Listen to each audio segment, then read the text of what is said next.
lectures, I'll endeavour to show that this spatialization is the expression of more concrete facts under the guise of very abstract logical constructions. There's an error, but it's merely the accidental error of mistaking the abstract for the concrete. An example of what I call the fallacy of misplaced concreteness.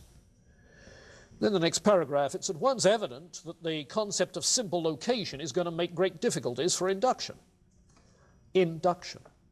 For if in the location of configurations of matter throughout a stretch of time there is no inherent reference to other times, past or future, it immediately follows that nature within any period doesn't refer to nature at any other period. Accordingly, induction is not based on anything that can be observed as inherent in nature.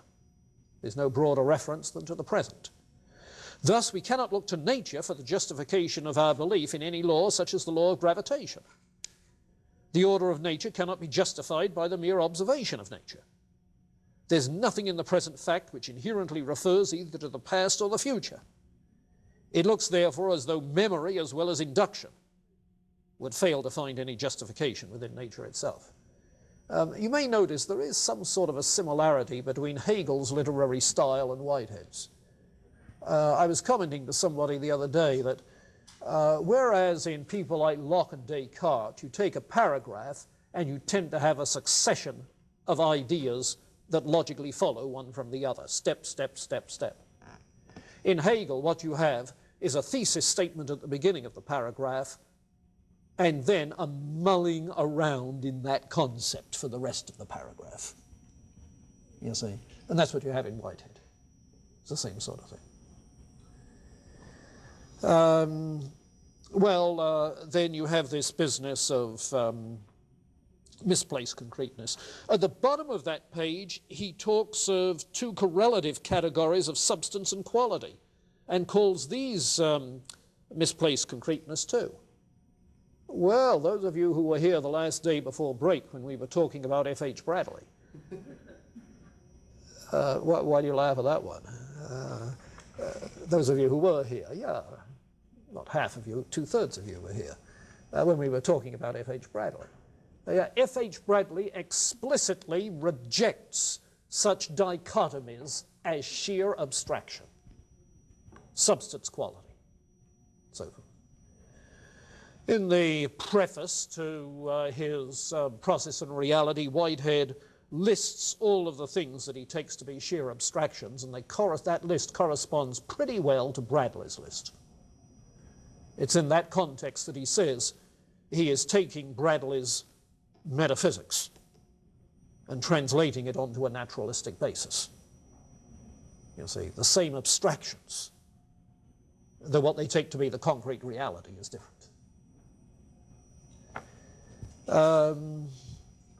Okay, chapter 4 critiques the 18th century thinking, where the antithesis of mind and bare matter is another sheer abstraction. Another sheer abstraction.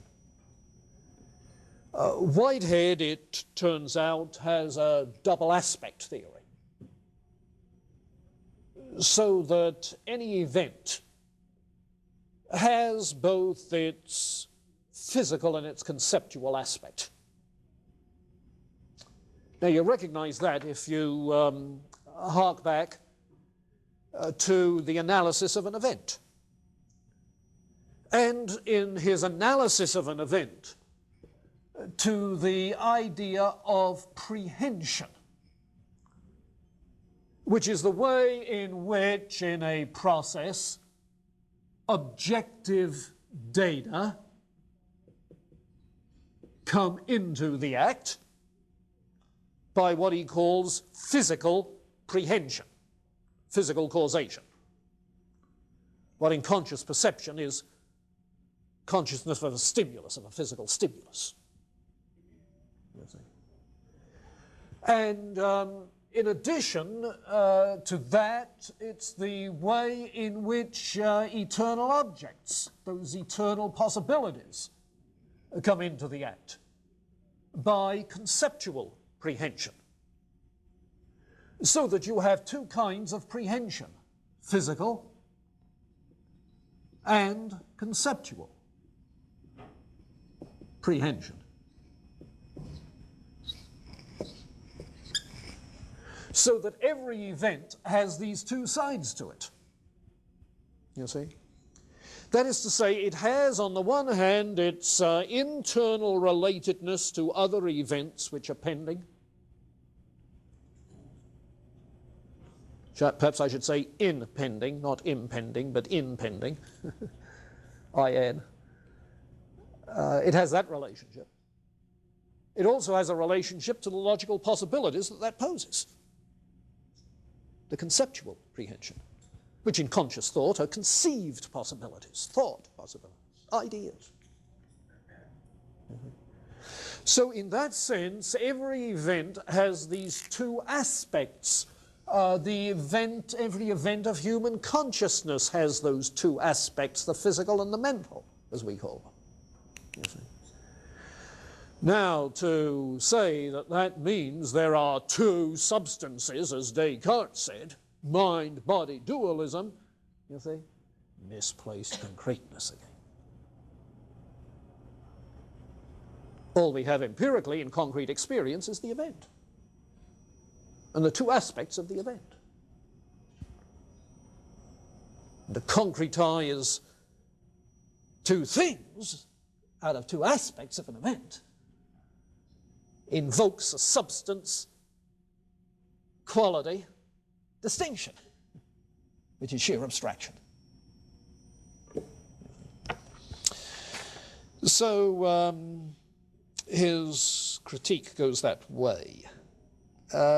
He therefore is critical of both Descartes' dualism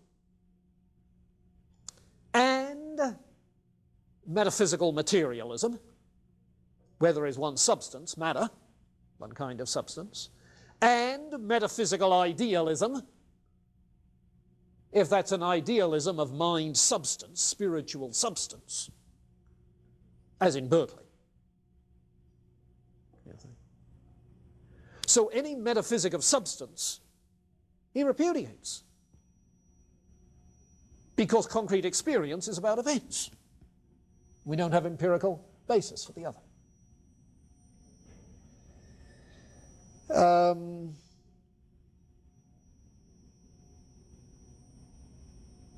Now, it's also in chapter 4 that he gets at the atomism business and the internal-external relationships a little bit more. You'll notice on page 64, 65 through to 72, 73, he points out that in talking of whether atoms or events,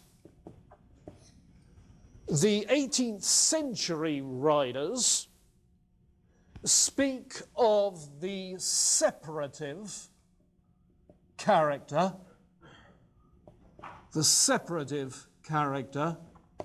of space and time. So that things are separated in space, separated in time. That's involved in the atomism notion. Space and time separate us, one from another.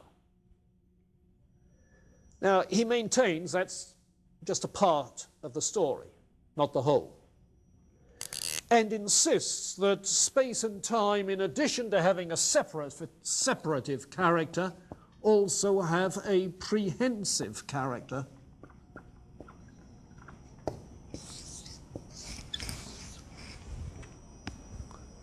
Prehensive.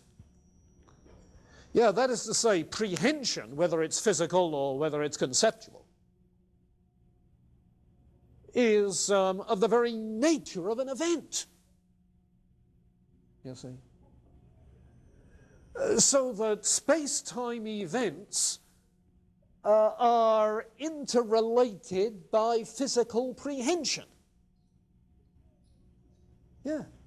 It's of the very nature of things The causal connectedness is intrinsic to the whole notion of an event. There wouldn't be an event without objective data intruding.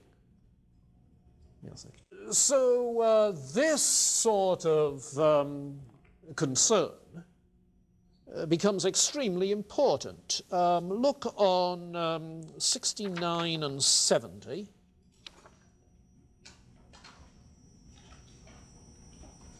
You get the initial notion of this on 64, but on 69 and 70 you get some other stuff that's related to this.